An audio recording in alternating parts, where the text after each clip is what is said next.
Hello everyone, আসসালামু আলাইকুম। Skill 360 পক্ষ থেকে সবাইকে শুভেচ্ছা।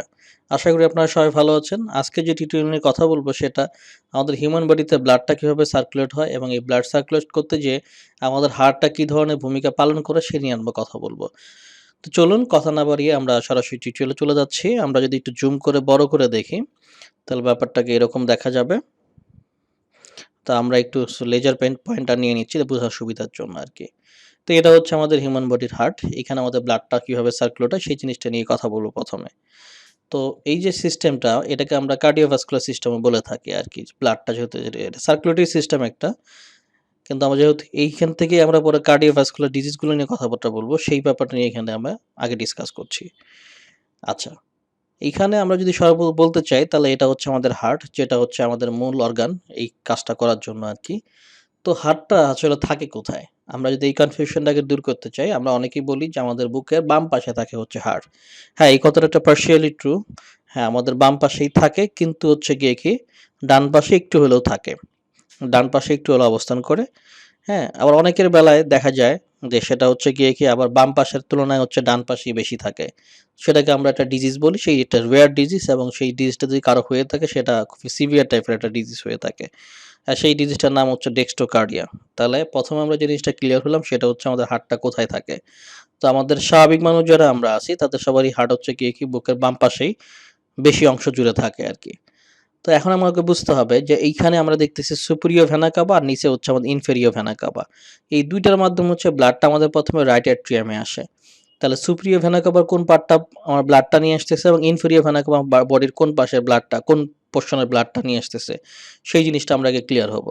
এই ইনফেরিয়র ভেনা কাভার মাধ্যমে আমাদের হচ্ছে হার্টের নিচের পোরশনটা অর্থাৎ হার্ট থেকে পা পর্যন্ত যে পোরশনটা আছে এই পোরশনের ব্লাডটা হচ্ছে কার্বন ডাই অক্সাইড যুক্ত ব্লাডটা নিয়ে আসে এই ইনফেরিয়র ভেনা কাভার মাধ্যমে। আর সুপিরিয়র ভেনা কাভাটা হচ্ছে আমাদের হার্ট থেকে ঠিক উপরের অংশ অর্থাৎ আমাদের মাথা পর্যন্ত যে কার্বন ডাই অক্সাইড যুক্ত রক্ত আছে সেই রক্তটা আমার হচ্ছে সুপিরিয়র ভেনা কাভার মাধ্যমে রক্তটা আসে হচ্ছে রাইট অ্যাট্রিয়ামে। তো এখন আমাদের ব্লাডের অবস্থান হচ্ছে রাইট অ্যাট্রিয়াম। এইখানে হচ্ছে আমাদের একটা ভালভ থাকে। এখানে এই ভালভটার নাম হচ্ছে টাইকাসপিড ভালভ, যেখানে আমরা এখানে দেখাচ্ছি যে টাইকাসপিড ভালভ। ভালভটার কাজটা হচ্ছে গিয়ে এই জিনিসটা বুঝতে হবে।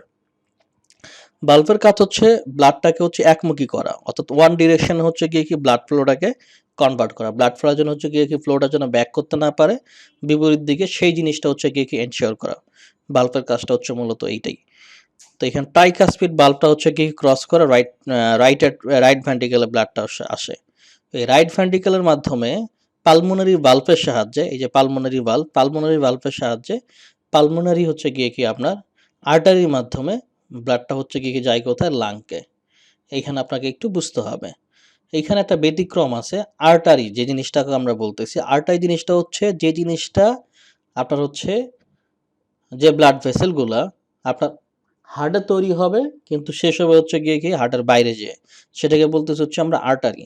আর আর্টারি হচ্ছে অলওয়েজ হচ্ছে গিয়ে কি করে অক্সিজেনযুক্ত রক্ত পরিবহন করে। বাট এই যে আমার রাইট অ্যাট্রিয়াম থেকে রাইট ভেন্ট্রিকেলে যে ব্লাডটা আসলো, এই ব্লাডটা আসলে কি কার্বন ডাইঅক্সাইড যুক্ত রক্ত না অক্সিজেন যুক্ত রক্ত? এখানে হচ্ছে কার্বন ডাইঅক্সাইড যুক্ত রক্ত। তার মানে এই যে পালমোনারি আর্টারির মাধ্যমে যে ব্লাডটা আমার লাংকে গেল সেটা হচ্ছে কি কার্বন ডাইঅক্সাইড যুক্ত রক্ত, কিন্তু আর্টারি তো আমরা জানি কখনো হচ্ছে কার্বন ডাইঅক্সাইড রক্ত পরিবহন করে না। তার মানে হচ্ছে পালমোনারি আর্টারিটা এখানে হচ্ছে একটা ব্যতিক্রম। এই জিনিসটা একটু মনে রাখতে হবে। তাহলে এখন আমাকে যদি একটু সামারাইজ করি তাহলে ব্লাডটা আমার আসলো ২ থেকে একটা হচ্ছে সুপিরিয়র ভেনা কাভা থেকে, একটা হচ্ছে ইনফেরিয়র ভেনা কাভার মাধ্যমে। ব্লাড আসলো হচ্ছে রাইট অ্যাট্রিয়াম থেকে ট্রাইকাসপিড ভালভ পার হয়ে ব্লাডটা আসলে হচ্ছে রাইট ভেন্ট্রিকেলে। রাইট ভেন্ট্রিকেল থেকে হচ্ছে গিয়ে কি আপনার এই পালমোনারি ভালভের সাহায্যে পালমোনারি আর্টারি দিয়ে ব্লাডটা আসলো হচ্ছে গিয়ে কোথায় লাংকে। লাংকে আসার কাজটা কি? লাং হচ্ছে গিয়ে কি করে আমরা শ্বাস-প্রশ্বাস নেই। এই শ্বাস-প্রশ্বাস যখন নেই আমরা সবাই জানি যে আমরা যখন নিঃশ্বাস নিচ্ছি তখন আমরা কার্বন ডাই অক্সাইড নিচ্ছি, যখন নিঃশ্বাসটা ছেড়ে দিচ্ছি তখন আমরা কি করতেছি কার্বন ডাই অক্সাইড জিনিসটা আমরা ত্যাগ করতেছি, আর নিঃশ্বাস যখন নিচ্ছি তখন আমরা অক্সিজেন নিচ্ছি। এই যে এক্সচেঞ্জটা হইলো এখানে অক্সিজেন, এই এক্সচেঞ্জটার কারণে এখানে আমরা গ্যাসিয়াস এক্সচেঞ্জ হবে লাংকে এসে। তো লাংকে এসে যখন এই কার্বন ডাই অক্সাইড যুক্ত রক্তটা এখানে লাংকে যাবে তখন এই রক্তটা কনভার্ট হয়ে আপনার হচ্ছে অক্সিজেনযুক্ত রক্ত হয়ে যাবে। তখন এই অক্সিজেনযুক্ত রক্তটা আবার হচ্ছে এই যেখানে ঢুকতেছে পালমোনারি ভেইন দিয়ে। তা পালমোনারি ভেইন এখানে আমরা একটা মনে রাখতে হবে। তা পালমোনারি ভেইন জিনিসটা আসলে কি? ভেইন জিনিসটা হচ্ছে যে ব্লাড ভেসেলটা হচ্ছে আপনার উৎপন্ন হবে হচ্ছে হার্টের বাইরে কিন্তু শেষ হবে হচ্ছে কোথায় এসে হার্টে। সেটাকে বলতে হচ্ছে গিয়ে কি আমরা ভেইন। তাহলে এই ক্ষেত্রে হচ্ছে ভেইন অলওয়েজ হচ্ছে গিয়ে কি আপনার কার্বন ডাইঅক্সাইড যুক্ত রক্ত পরিবহন করে।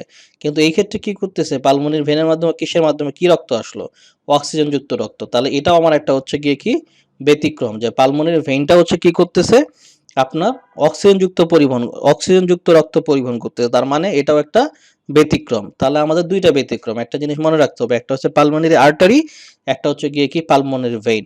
আর্টারিগুলো অলওয়েজ হচ্ছে কি করে অক্সিজেন যুক্ত পরিবহন করতেছে, রক্ত পরিবহন করে, কিন্তু এখানে আমার কি করতেছিল কার্বন ডাইঅক্সাইড যুক্ত রক্ত পরিবহন করতেছিল।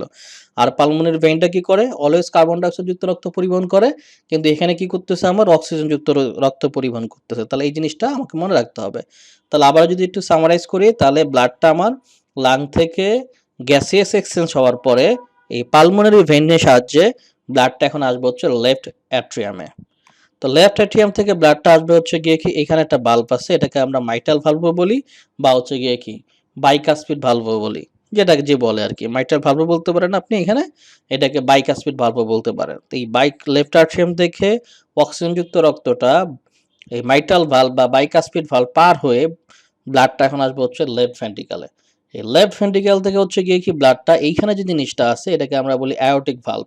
এখানে অ্যাওর্টিক ভালভ এই যেখানে দেখানো হয়েছে অ্যাওর্টিক ভালভ, এই অ্যাওর্টিক ভালভ ক্রস করে অ্যাওর্টার মাধ্যমে এই হোল বডিতে হচ্ছে গিয়ে কি ব্লাডটা সার্কুলেশন হচ্ছে।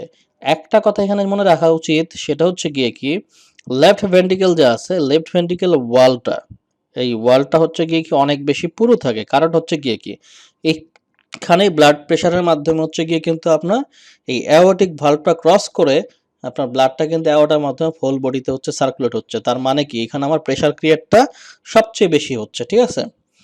আচ্ছা, একটা জিনিস এখান থেকে যদি আপনাদের ক্লিয়ার করতে চাই, সিস্টল জিনিসটা কি আর ডায়াস্টল জিনিসটা কি। তো আমাদের এই ছিল হচ্ছে ব্লাড সার্কুলেশন, অলরেডি আমরা বলে ফেলছি। এখন যদি আপনাকে একটু ক্লিয়ার করতে যাই, আমি আবারও সামারাইজ করে দিব কিভাবে ব্লাড সার্কুলেশনটা হইলো। এর আগে আমি একটু সিস্টলটা কি ডায়াস্টল জিনিসটা কি এটা একটু ক্লিয়ার করতে চাই। সিস্টল যেটা হচ্ছে আমাদের ব্লাড প্রেশার আমরা বলি যে 120, আমরা সাধারণত এটাকে স্ট্যান্ডার্ড ধরে নেই। অর্থাৎ হচ্ছে গিয়ে কি হবে সিস্টল হচ্ছে আমরা বলি হচ্ছে 120 আর ডায়াস্টল বলি হচ্ছে আমরা 80। তো সিস্টল হলে কি হবে আর ডায়াস্টল হলে কি হবে? যখন ব্লাডটা হচ্ছে কি হবে ফিলিং হবে। ব্লাডটা ফিলিং কোত্থেকে হচ্ছে? একটা হচ্ছে আমার রাইট এট্রিয়াম থেকে রাইট ভেন্ট্রিকলের সময় ফিলিং হচ্ছে, আরেকবার ফিলিং হচ্ছে কোথায় আমার পালমোনারি ভেইনের সাহায্যে লেফট এট্রিয়ামে। এই দুইটার সময় হচ্ছে ব্লাডটা ফিলিং হচ্ছিল। যখন ব্লাডটা ফিলিং হবে তখন এটাকে আমরা বলতেছি ডায়াস্টল। আর যখন ব্লাডটা হচ্ছে কি হবে আপনার পাম্প করবে তখন সেটাকে আমরা বলছি হচ্ছে সিস্টল। বাট ব্লাডটা দুইবার পাম্প হয়। এখানে একটা এই যে রাইট ভেন্ট্রিকল থেকে আপনার হচ্ছে পালমোনারি ভালভ দিয়ে ব্লাডটা যখন লাংকে গেছিল তখন হচ্ছে পাম্প হয়েছিল। আবার হচ্ছে গিয়ে কি লেফট ভেন্ট্রিকল থেকে ব্লাডটা হচ্ছে অ্যাওর্টিক ভালভ ক্রস করে অ্যাওর্টার মাধ্যমে যে হোল বডিতে ব্লাড সার্কুলেশন হলো তখন আমার কি হয়েছিল পাম্প হয়েছিল। তাহলে যখন হচ্ছে পাম্প হবে তখন এটাকে বলতেছি আমরা সিস্টল, আর যখন হচ্ছে ব্লাডটা ফিলিং হবে তখন সেটাকে বলতেছি আমরা ডায়াস্টল। তো ডায়াস্টল হলে কি হয় রিল্যাক্স হয়, আর হচ্ছে যখন সিস্টল হবে তখন হচ্ছে কি হবে কন্ট্রাকশন হবে, ঠিক আছে? এই জিনিসটা একটু ক্লিয়ার করলাম। তাহলে আমরা যদি আবারও একটু ক্লিয়ার করতে চাই যে ব্লাড সার্কুলেশন আমাদের কিভাবে হইলো, তাহলে ব্লাড সার্কুলেশন দুইটা পার্ট থেকে ব্লাড আসবে। কি ব্লাড আসবে? কার্বন ডাইঅক্সাইড যুক্ত ব্লাড। কোত্থেকে? ইনফেরিয়র ভেনা কাভা আর superior vena cava. Inferior vena কাভার মাধ্যমে কোন জায়গার ব্লাডটা আসবে? আমাদের হার্ট থেকে ঠিক নিচের অংশটা, অর্থাৎ হার্ট থেকে পা পর্যন্ত, হার্টের নিচ থেকে পা পর্যন্ত যে কার্বন ডাইঅক্সাইড যুক্ত রক্ত ব্লাডগুলো আছে সেটা আমার ইনফেরিয়র ভেনা কাভার মাধ্যমে রাইট এট্রিয়ামে আসবে। আর সুপিরিয়র ভেনা কাভার মাধ্যমে যে ব্লাডটা আসবে সেটা হচ্ছে আমাদের হার্ট থেকে ঠিক উপরের পোর্শনটা, যে ব্লাড আছে কার্বন ডাইঅক্সাইড যুক্ত ব্লাড, সেই ব্লাডটা আসবে। রাইট এট্রিয়াম থেকে ব্লাডটা যাবে হচ্ছে রাইট ভেন্ট্রিকলে, কিসের মাধ্যমে? টাইকাসপিড যে বাল্ব আছে এই বাল্বটাকে ক্রস করে। এরপর হচ্ছে রাইট ভেন্ট্রিকল থেকে পালমোনারি বাল্বের সাহায্যে ব্লাডটা যাবে হচ্ছে পালমোনারি আর্টারি দিয়ে কোথায় যাবে? লাংকে যাবে। লাংকে গিয়ে হবে ব্লাডটা গ্যাসিয়াস এক্সচেঞ্জ হবে। গ্যাসিয়াস এক্সচেঞ্জ হওয়ার পরে ব্লাডটা এই পালমোনারি ভেইন দিয়ে আর কোথায় আসবে? লেফট অ্যাট্রিয়ামে আসবে। লেফট অ্যাট্রিয়াম থেকে মাইটাল ভালভ, বা এটাকে আমরা আরেকটা ভালভের নাম বলতেছি বাইকাসপিড ভালভ, এই ভালভটা ক্রস করে ব্লাডটা আসবে হচ্ছে লেফট ভেন্ট্রিকলে।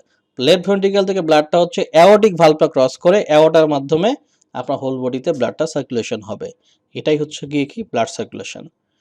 আশা করি আপনারা এই জিনিসটা বুঝতে পেরেছেন। তারপর যদি কারো কোনো কনফিউশন থাকে তাহলে আমাদের চ্যানেলে হচ্ছে গিয়ে কমেন্ট করবেন, আমরা আপনাদেরকে কমেন্টের মাধ্যমে বোঝানোর চেষ্টা করব। সবাই ভালো থাকবেন, সুস্থ থাকবেন, অবশ্যই স্কিল 360 সাথেই থাকবেন।